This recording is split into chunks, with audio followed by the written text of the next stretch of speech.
आदाब। प्रोग्राम में आपका इस्तकबाल करते हैं। मैं हूं आपके साथ सना वारिस। कोरोना से नहीं डरेगी जिंदगी, कोरोना से हर पल लड़ेगी जिंदगी। अब बिल्कुल नहीं थमेगी जिंदगी, आगे ही आगे बढ़ेगी जिंदगी, क्योंकि चलती रहेगी जिंदगी। जी हाँ, आप देख रहे हैं हमारा खास प्रोग्राम चलती रहेगी जिंदगी, और आज का मौजू हमारा चलती रहेगी जिंदगी प्रोग्राम का है आयुर्वेद और साथ ही साथ यूनानी तरीके इलाज।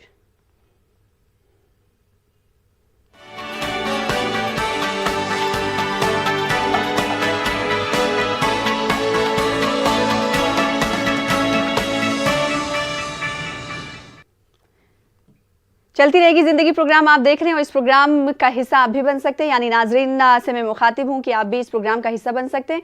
जो भी सवाल हो आयुर्वेदिक और यूनानी के हवाले से आपके जहन में, मन में, तो आप पूछ सकते हैं, क्योंकि हमारे दरमियान एक्सपर्ट्स भी आपसे कुछ देर में मौजूद होने वाले हैं, जिनका हम तारुफ कराएंगे। दरअसल इस टॉपिक के इंतखाब करने के पीछे मकसद हमारा क्या था, तो मकसद के बारे में बात कर लेते हैं। क्योंकि हमने देखा कि गुज़िश्ता दिनों आयुर्वेद को लेकर काफ़ी बहस छिड़ी रही एलोपैथी और आयुर्वेद के दरमियान। तो फिर सवाल ये किया जाने लगा कि आखिर तरीक़ा इलाज बेहतर कौन सा है।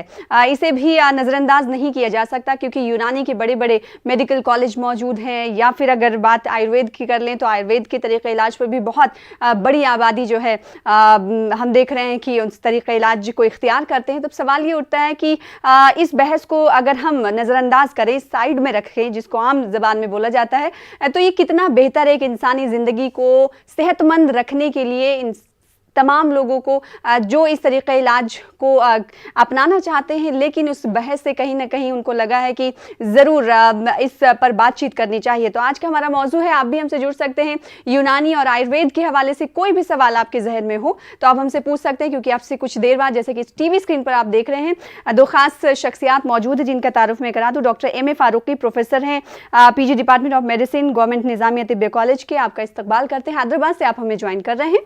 आपका वेलकम करते हैं अपने खास प्रोग्राम चलती रहेगी जिंदगी में। साथ ही साथ डॉक्टर BN सिन्हा साहब, जो कि PhD आयुर्वेदा से इन्होंने किया है। आप फॉर्मर डीन दिल्ली यूनिवर्सिटी के रह चुके हैं। आपका भी वेलकम करते हैं खास प्रोग्राम में। सबसे पहले MA फारूकी साहब, आपके पास आना चाहेंगे।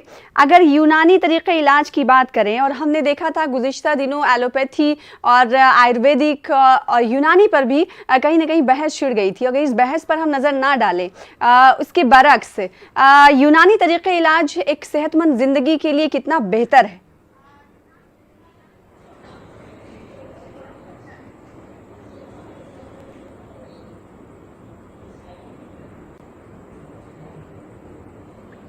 MA फारूकी साहब, आपको आवाज मेरी मिल पा रही है?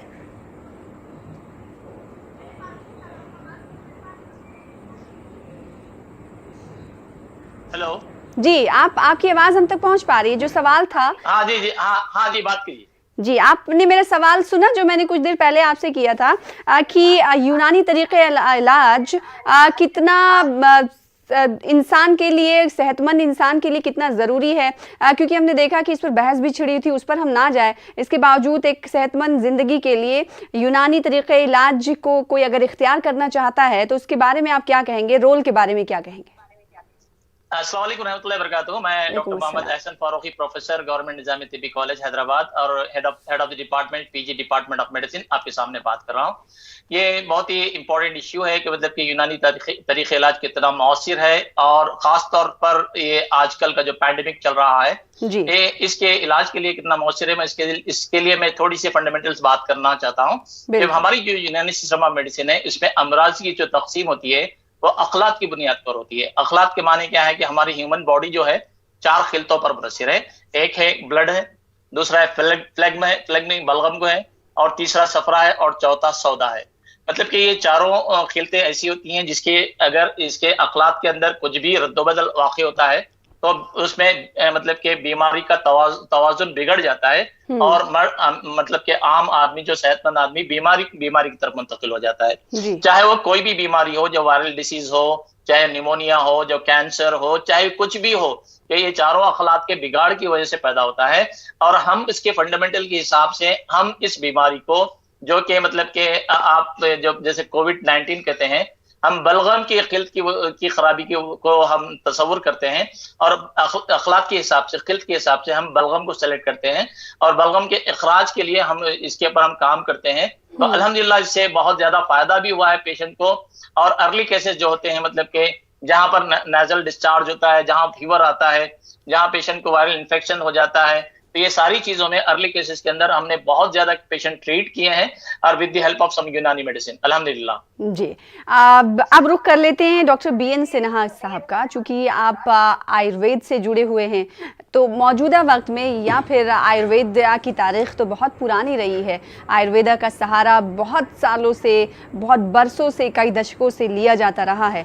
ऐसे में मौजूदा वक्त में आयुर्वेद का कितना रोल है, इस पर भी बातचीत करनी बहुत ज़रूरी है। इसीलिए हमने बीएन सिन्हा साहब को मदऊ किया है ताकि वो बता सके कि मौजूदा वक्त में आयुर्वेद की अहमियत कितनी ज़्यादा है। बीएन सिन्हा साहब। जी सना जी, मिस सना, मैं आपकी आवाज मेरे तक आ गई। मैं अब बोलना शुरू करूं? जी जी, बोल सकते हैं आप। जी देखिए, अभी फारूकी साहब से मैं सुन रहा था। मैं तिब्बिया कॉलेज का प्रिंसिपल रह चुका हूं। तिब्बिया कॉलेज में आयुर्वेद और यूनानी दोनों है। तो मतलब हमारी ये इंडियन सिस्टम ऑफ मेडिसिन होती है जी। और हम जो शरीर के अखलाक जिसकी बात कर रहे थे, हमारे यहाँ वात पित्त कफ है और इन्हीं पर आधारित, मगर ये सामान्य अवस्था में है तो हम स्वस्थ हैं। अगर ये असामान्य हो जाता है तो फिर हम उसमें वो बीमार हो जाता है। अब ये वायरल या बैक्टीरिया ये तो शरीर में आते जाते रहते हैं, हर मौसम में चेंज होता रहता है।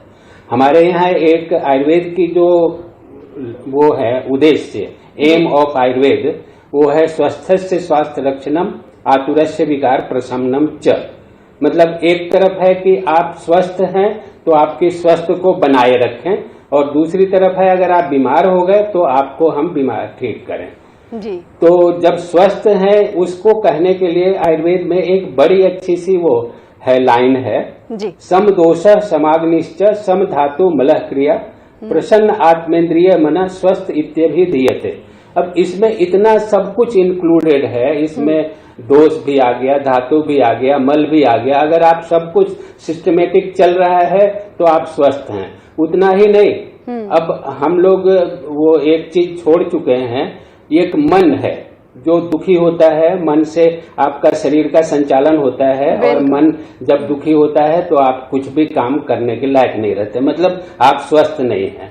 तो हम है स्वस्थ इत्यभिधीयते, मतलब जब ये सब कंप्लीट है तब आप स्वस्थ हैं।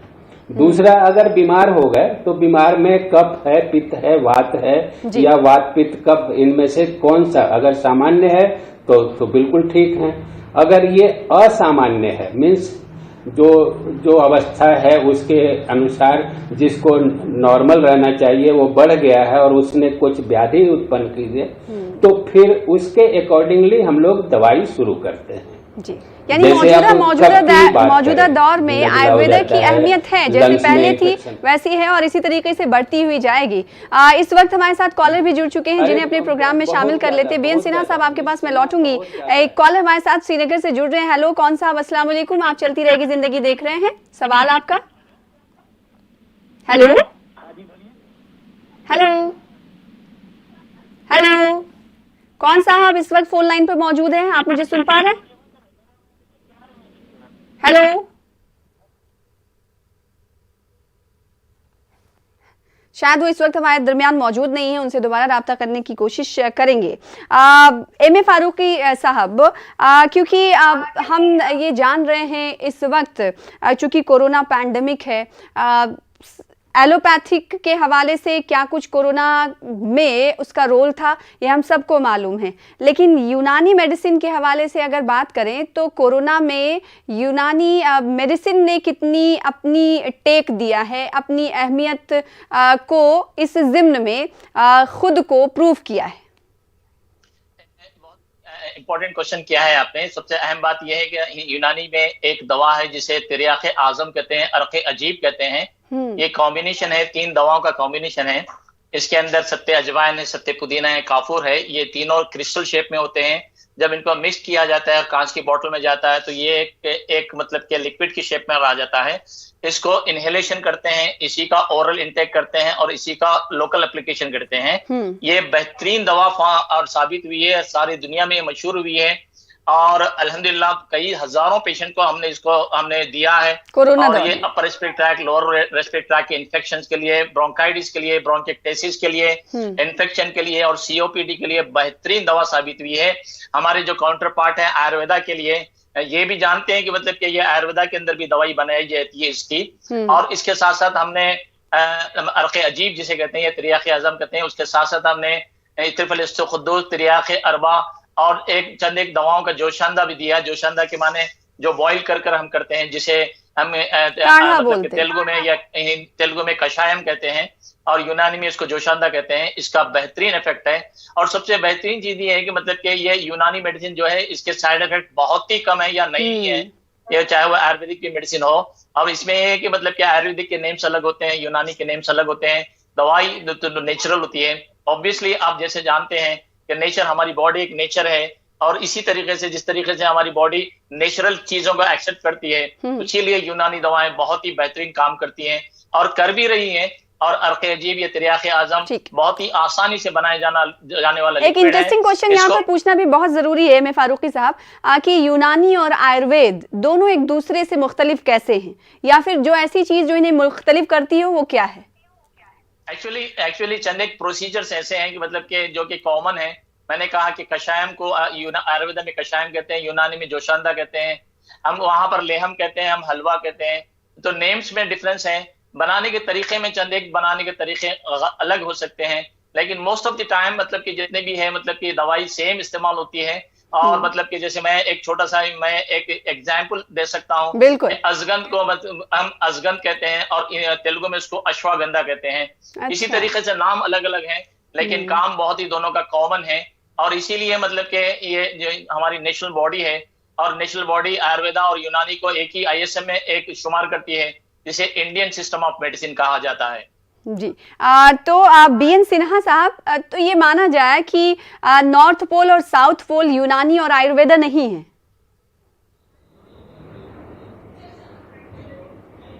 नहीं, नॉर्थ और साउथ पोल नहीं है। नहीं, ये नहीं मानेंगे हम। है, सिमिलरिटी है। देखिए क्या होता है कि हम भी हर यूज करते हैं, मतलब तरीके। अभी जो फारूकी साहब ने कहा कि चीजें जो है हम नाम बदल जाती है, तो वाकई में नाम बदल जाती है। जैसे अब चावल को हम लोग कहीं बिहार में भात कहते हैं, कहीं राइस कहते हैं और कहीं चावल कहते हैं। तो उसी तरह मतलब चीज एक ही है, नाम से अलग हो जाता है। बिल्कुल। तो कई और इंटरेस्टिंग सवाल हैं और नाज़रीन आप भी हमारे प्रोग्राम का हिस्सा बन सकते हैं। ये प्रोग्राम अगले 10 से 15 मिनट तक जारी रहेगा। 2 एक्सपर्ट्स मौजूद हैं। अगर आपने कभी आयुर्वेद तरीक़े इलाज पर भरोसा किया है या फिर यूनानी तरीक़े इलाज पर भरोसा करना चाहते हैं तो उससे जुड़ा हुआ सवाल हम कर सकते हैं। छोटे से ब्रेक के लिए रुकेंगे, चलती रहेगी जिंदगी। Welcome back. आप देख रहे हैं हमारा खास प्रोग्राम चलती रहेगी जिंदगी और इस प्रोग्राम को आगे बढ़ाएंगे। इस वक्त हमारे साथ एक कॉलर मौजूद है प्रोग्राम में, जिनको शामिल कर लेते हैं। हेलो, कौन सा, आप कहाँ से बात कर रहे हैं? अस्सलाम वालेकुम। वालेकुम अस्सलाम साहिबा, कहाँ से बात कर रही हैं आप और यूनानी और आयुर्वेद के हवाले से क्या सवाल है आप पूछ सकती हैं? जी, बम्बई से बोल रहे, शमीम नाम है। जी शमीम साहिबा। जी, अभी वो बता रहे थे डॉक्टर साहब ने कि वो जो अजवाइन और सब तीनों चीज मिला के अर्क़े आज़म कुछ बता रहे थे जी। तो दवाई क्या बनाना पड़ता है कि हमदर्द से मिलती है? वो जो नाक से सूंघने के लिए बोले कोरोना के लिए, लेकिन ऐसा हम माशाल्लाह अभी तक तो माशाल्लाह हमारे किसी को हुआ नहीं माशाल्लाह। लेकिन क्या अभी मौसम चेंज हो रहा है तो जरा सा बच्चे लोगों को थोड़ी सर्दी जुकाम हो जाए, प्रिकॉशन के तौर पर आप सोच रही हैं कि उसको रखना चाहिए अपने पास?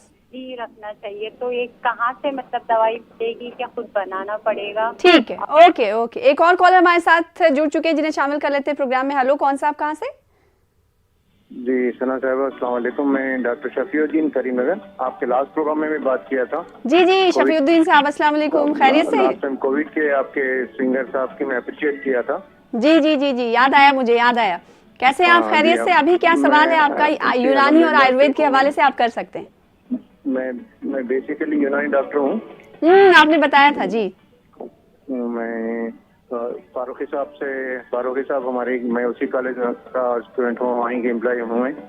जी, आपका सवाल, आप तो खुद डॉक्टर हैं, आपने कोरोना में काम किया जैसा कि आपने बताया, तो अभी जो दो हमारे दरमियान शख्सियात मौजूद हैं, एक तो आयुर्वेद फील्ड से हैं और दूसरे यूनानी फील्ड से हैं, आप उनसे क्या कुछ कहना चाहेंगे? मैं फारूकी साहब से हमारे यूनानी सिस्टम के बारे में बात करना चाह रहा हूँ जी। ये हमारे फारूकी साहब बहुत ही, अस्सलाम वालेकुम फारूकी साहब, शफी बोल रहा हूँ करीमनगर से। जी बोलिए।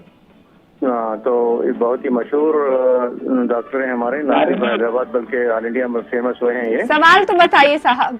सवाल ये, सिस्टम के ताल्लुक से हम यूनानी डॉक्टर हैं बेसिकली, लेकिन हालिया दिनों में देखने में आ रहा है सना साहिबा कि वो सेंट्रल गवर्नमेंट अप्रिशिएट कर रही है इंडियन सिस्टम को, बट यहाँ पर तेलंगाना में गवर्नमेंट की जो डिस्पेंसरीज हैं बहुत से मोर देन 60% खाली पड़े हैं, जो कि लोग पहले बहुत नहीं, तो ये कोई गवर्नमेंट नहीं, ये डॉक्टर है ना साहब, ये आप डॉक्टर के हवाले से इनसे सवाल कर सकते हैं। अगर आपका जो सवाल है वो मेरे ख्याल में, मुझे लगता है कि मुताल्लिका अहदेदारों को ऐसे किया जाएगा तो ठीक होगा। फारूकी साहब, आपके पास मैं लौटूंगी। पहले कॉलर जो थी वो महाराष्ट्र से कॉल की थी उन्होंने कहा कि जो कुछ देर पहले अर्क करके कुछ आपने एक दवाई बताई थी जिसे सूंघा जाए या फिर पिया जाए, तो उसके बारे में वो जानना चाहती हैं कि अगर किसी को कुछ प्रॉब्लम होती है तो वो पहले से रखना चाहती हैं, ताकि वो कह रही थी कि कोरोना तो अभी किसी को हुआ नहीं, तो ये दवाई कहाँ मिलेगी उन्हें, या फिर घर में बनाया जाएगा?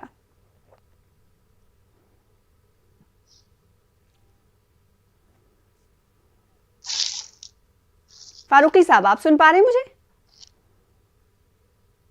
फारूकी साहब, आप सुन रहे हैं मुझे? शायद आप तक आवाज मेरी नहीं पहुंच पा रही है। तो कॉलर से हमारा ये रिक्वेस्ट है कि आप जब भी कॉल करें तो प्रोग्राम में जो मौजू आज हमने मुंतखब किया है उस हवाले से ही कॉल करें, क्योंकि आज हम बात आयुर्वेद की कर रहे हैं, यूनानी की कर रहे हैं। ये एलोपैथ की दुनिया में ये दोनों तरीक़े इलाज कहाँ पर सफ़र कर रही हैं और किस तरीके से शाना बशाना चल रही हैं, इस पर हम बातचीत कर रहे हैं। डॉक्टर BN सिन्हा साहब, आपके पास हम आएंगे। इम्यून सिस्टम को कैसे बेहतर करें आयुर्वेद तरीक़े इलाज के ज़रिए, क्या कहेंगे आप?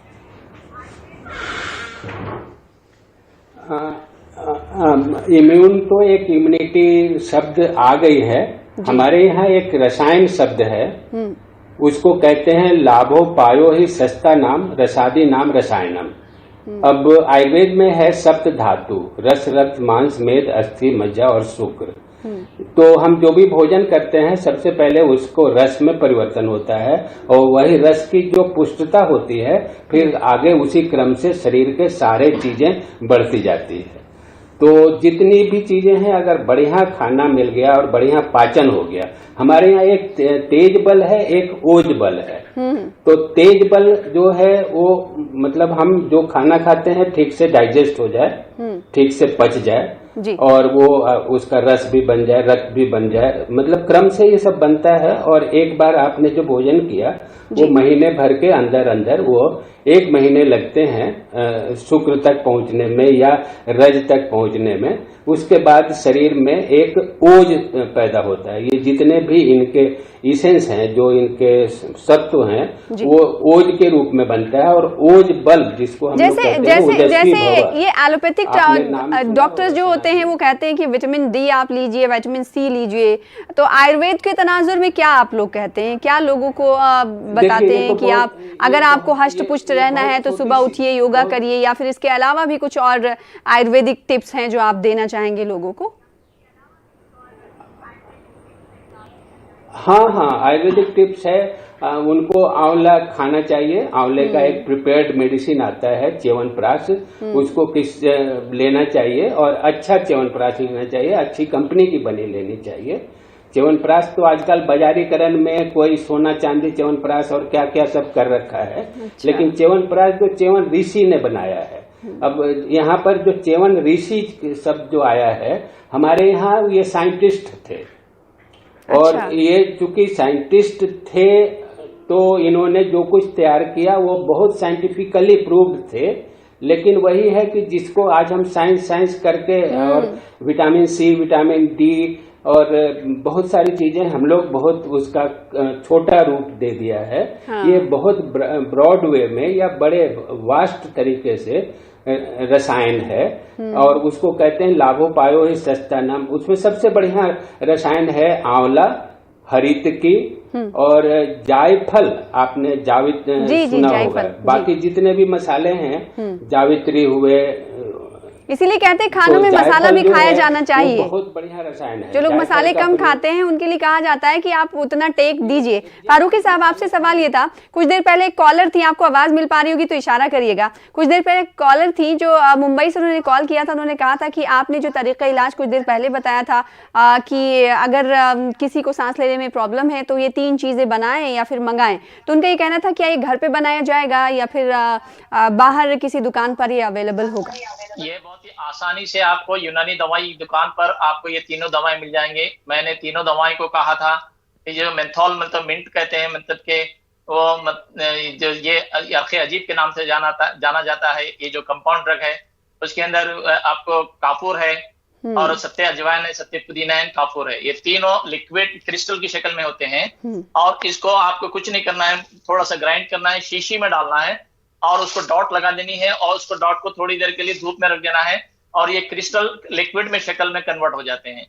और इसका सिर्फ एक खतरा आप डिकॉक्शन में डाल के पिएंगे, आपको खुद एहसास हो जाएगा कि आपकी सांस की नाली खुल चुकी है, नाक से लेकर आपको ट्रैकिया तक आपको खुल चुका है और ये डिकॉक्शन में गर्म पानी में डालकर पीने का है। दूसरी चीज, इसका इस्तेमाल बहुत ज्यादा पूरे हिंदुस्तान नेपाल के सारे आलम के अंदर हुआ है, सारी दुनिया के अंदर हुआ है, ग्लोबली ये प्रोडक्ट मशहूर हुआ है और इसलिए मशहूर हुआ है कि इसको इनहेलेशन के तौर पे भी इस्तेमाल कर सकते हैं। आपके वजह स्टीमर जो होता है ना, स्टीमर में आपने पानी डालना, ये सिर्फ 2 या 3 ड्रॉप आपके इस लिक्विड के डाल रहे हैं जी। एक बार फिर से फारूकी साहब दोहराइएगा, क्योंकि बहुत मुफीद दवा मेरे ख्याल में बता रहे हैं, वो भी इस वक्त जब पैंडेमिक का दौर चल रहा है। तो क्या क्या चीजें लिक्विड बनाने के लिए डालनी चाहिए, एक बार फिर से नाजरीन को बता दीजिए। सत्ते अजवाइन, सत्ते पुदीना एंड काफूर, ये तीनों ही प्रोडक्ट हैं। हम वजन लेने हैं, तीनों इक्वल क्वांटिटी में ले लें, मोटा मोटा ग्राइंड करें और शीशी में डाल दें। अब 5 से 10 मिनट के अंदर ये लिक्विड में कन्वर्ट हो जाएगा जी। तीनों के तीनों क्रिस्टल फॉर्म में होते हैं और तीनों मिल जाते हैं तो लिक्विड बन जाता है। That's very very simple. और ये मार्केट के अंदर आपको अर्क़े अजीब के नाम से या तिर्याक़े आज़म के नाम से और हमदर्द वाले इसको कुलजुम के नाम से बनाते जी। बहुत खूब। उम्मीद करते हैं कि जिन कॉलर साहिबा ने जो कॉल किया था इस हवाले से उन्हें जवाब मिल गया होगा और अगर वो नहीं बना पाती हैं तो वो बाहर से इसे मंगा सकती हैं। सिन्हा साहब, आपके पास आएंगे इस सवाल के साथ। चूंकि ज़्यादातर लोग अभी हम देख रहे हैं कि एलोपैथिक पे ज़्यादा भरोसा करते हैं, आप आयुर्वेदिक का फील्ड से हैं, मैदान से हैं, आपको लगता है कि पहले जो ज़्यादा आयुर्वेद पर भरोसा और ध्यान दिया जाता था इस वक्त कम हो गया है, और अगर कम हो गया है तो आखिर क्यों, इसकी वजह क्या है? बीएन सिन्हा साहब को स्क्रीन पर लाइए, अगर वो सुन रहे हो तो जवाब दीजिए। मिस सना जी जी मैं सुन रहा हूँ, जवाब दूं? जी, आपकी आवाज हम तक पहुंच रही है। हाँ मिस सना, फिर एक बार पूछ लीजिए, आप क्या पूछ रहे हैं? मेरा सवाल ये था कि अभी बहुत बड़ी आबादी एलोपैथिक पर डिपेंडेंट है, लेकिन आयुर्वेद जो है वो पुराना तरीका इलाज है। तो आपको ये लगता है कि इस वक्त क्या लोगों का ध्यान और लोगों का रुख कहीं ना कहीं आयुर्वेद की तरफ कम हो गया है? अगर कम हो गया है तो आखिर क्यों?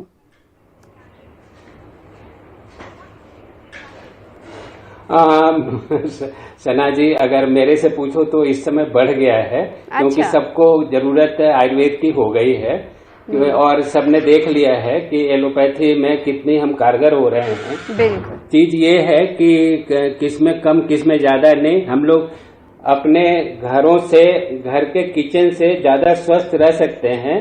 उसको प्रोपोर्शन में सब कुछ लेना है। कितनी अच्छी बात आपने कही कि आप घर में बैठे घर के किचन से ही सेहतमंद रह सकते हैं। यूनानी मेडिसिन का फ्यूचर क्या है, मुस्तकबिल क्या है, ये भी जानना बेहद जरूरी है। एक डॉक्टर होने के नाते एम.ए. फारूकी साहब, आप यूनानी मेडिसिन का फ्यूचर आने वाले दिनों में कैसा देखते हैं, मुस्तकबिल? ये बहुत ही इम्पोर्टेंट सवाल पूछा है। एक्चुअली ये कि मतलब कि एक्सेप्टेबिलिटी ऑफ द पेशेंट जो है ना, Aahista Aahista towards the national medicine divert हो रहा है ग्लोबली। आप सुन के ताजुब करेंगे, यूरोपियन कंट्रीज के अंदर यूनानी आयुर्वेदा की ट्रेनिंग दी जाती है।